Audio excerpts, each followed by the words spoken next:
Welcome to part 2 of the video, understanding the main theme, the book of Daniel. So far in chapter 1, we covered how the king wanted to control language and knowledge, or language and literature. We know the main theme was learning and knowledge and training. So we see a bit of communication here. And those of you that know anything about chapter 1 of Daniel, it's centered on eating food and how Daniel used this food and this diet to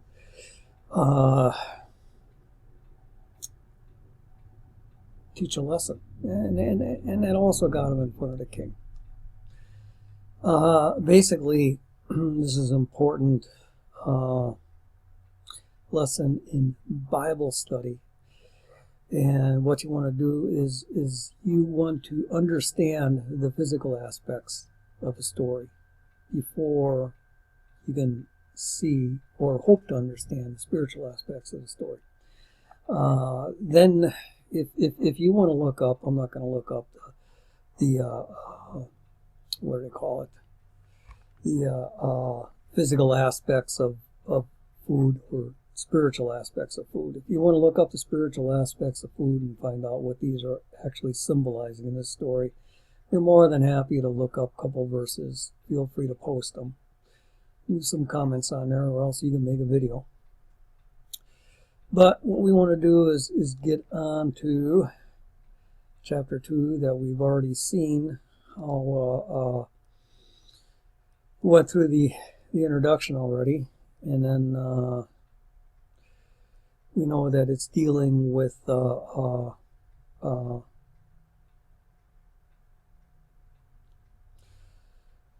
Nebuchadnezzar's disturbing dream.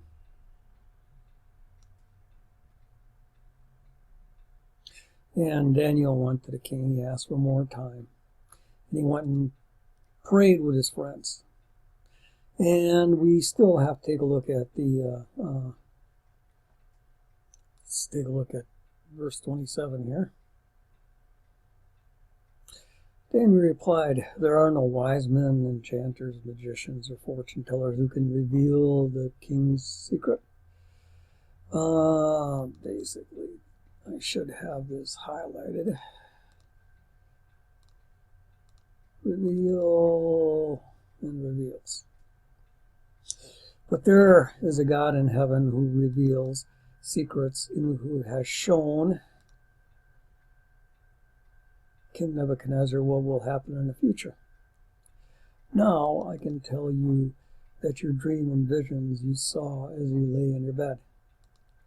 So basically, we see the same concept. Is, after he goes to the king, now you see these time concepts, and here there's two of them. We see revealed, shown, saw. So now we're getting into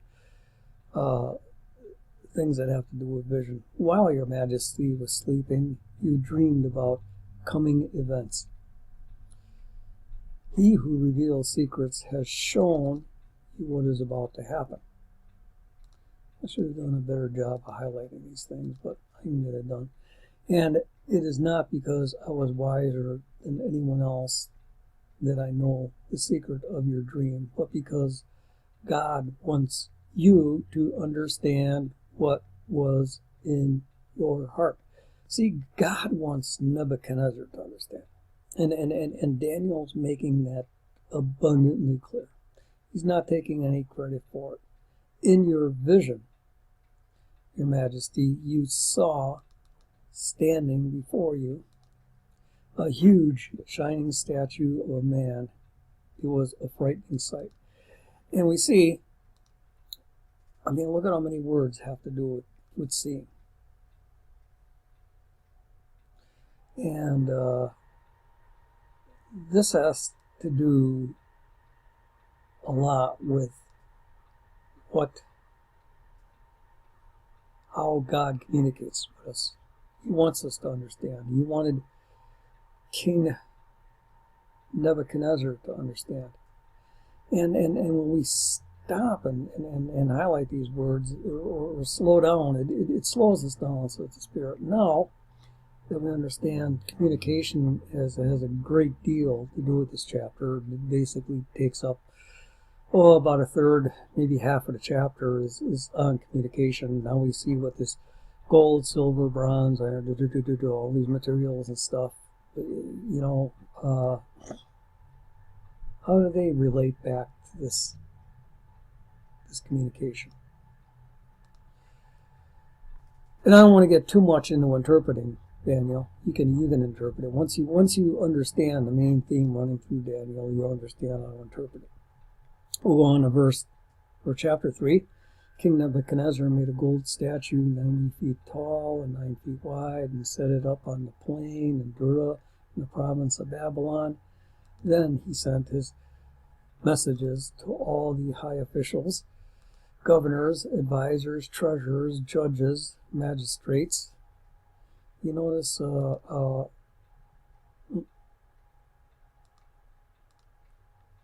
there's a sequence here. And look at all of these titles that he has in here. To come to the dedication of the statue he had set up. So we got a little bit of movement here. Movement is a good thing to look at too. So those officials came. What did they do? They stood before the statue King Nebuchadnezzar had set up. So here we got a couple of words we got officials, and then it's important to pay attention to the movement. They came, they stood, and the statue Nebuchadnezzar set up. And so we got, basically, we're going to get the main theme over there. So most of the people already know this story. I'm going to skip over details. We're going to go right back down to verse 23. So Shadrach, Meshach, and Abednego, everybody remembers those names, securely tied, fell into the roaring flames. But suddenly Nebuchadnezzar jumped up in amazement. See another movement thing here. And exclaimed to his advisors. You see another called advisors. Didn't we tie up 3 men and throw them into the furnace? Yes, Your Majesty, we certainly did, they replied. Look, Nebuchadnezzar shouted. You see, here we're bringing back in these words with vision, sight. Look, Nebuchadnezzar shouted, I see 4 men unbound walking around in the fire unharmed, and the 4th looks like a god. See how Nebuchadnezzar jumped up. So this explains how excited he is. Now we see movement inside of the furnace. Then, see the sequence here? Then Nebuchadnezzar came as close as he could to the door of the flaming furnace and shouted, Shadrach, Meshach, and Abednego, servants of the Most High God. Okay, we got 2 more words. Come out here. Come here. So Shadrach, Meshach, and Abednego step out of the fire. So we see a lot of movement in here, and that's an important thing to pay attention to. But a lot of people are going to miss this one. How did God communicate in this chapter? Did you catch it? See? It's talking about sight.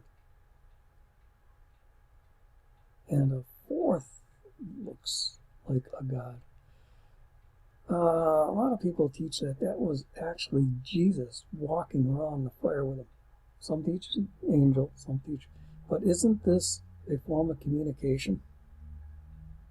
An angel was seen. Here we go. See, look. An angel was seen. Communication can be visual also. Is that true? All agree?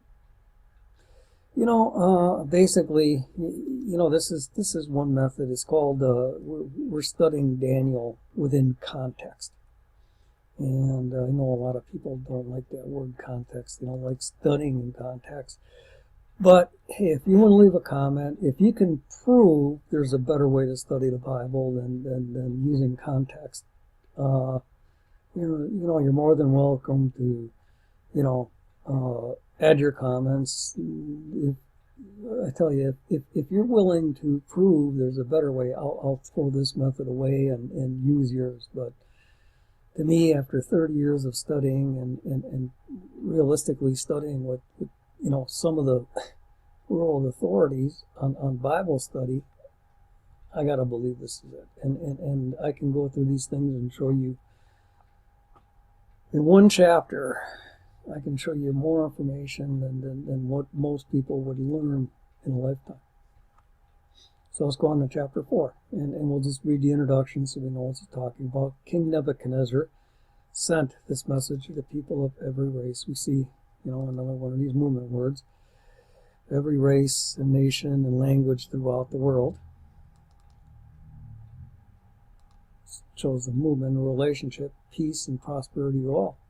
I want you all to know about the miraculous signs and wonders the Most High has performed for me. How great are his signs and how powerful are his wonders. His kingdom will last forever, his rule through all generations. So now we're seeing a couple of key words that are setting up, okay, what's the lesson here? We're going to know, we're going to see great, we're going to see powerful, we're going to see signs, so basically we're kind of getting into the main theme. I, Nebuchadnezzar, was living in my palace in comfort and prosperity. So we all kind of know where this chapter is heading. One night, time again specifies the time, I had a dream that frightened me. I saw visions that terrified me as I lay in my bed. So we're talking about what? Dreams, visions again. Okay, so we know that here's the two words tied right in. Visions are seen in dreams sometimes. So at least in this one, we're in context.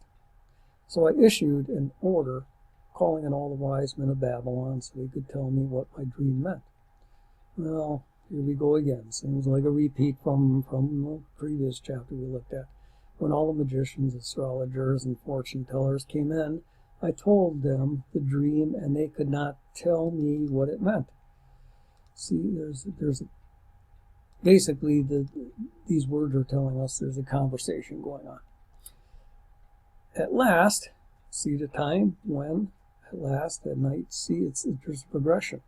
Progression from one verse to another. The Bible is great at showing that. At last, Daniel came in before me and told me the dream. He was named Belteshazzar after my God, and the spirit of the holy gods is in him. See, Nebuchadnezzar is still hanging on to this thing that he's the one to come through for this information. So it's going to be a hard nut to crack. And I said to him, Belteshazzar, chief of the magicians, I know that the spirit of the holy gods is in you and that no mystery is too great for you to solve. Now, tell me what my dream means. While I was laying in my bed, this is what I dreamed. I saw a huge tree in the middle of the earth.